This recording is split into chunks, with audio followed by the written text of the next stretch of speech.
আজ ২১শে ফেব্রুয়ারি আন্তর্জাতিক মাতৃভাষা দিবস।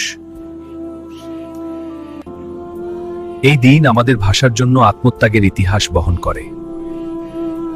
১৯৫২ সালে বাংলা ভাষার দাবিতে রক্ত ঝরেছিল।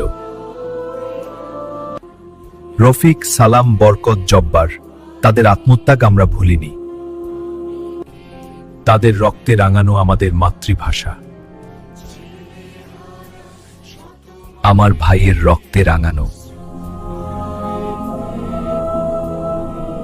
নতুন প্রজন্ম শিখছে ভাষার মর্যাদা রক্ষা করতে। আজ এই দিনটি বিশ্বজুড়ে পালিত হয়।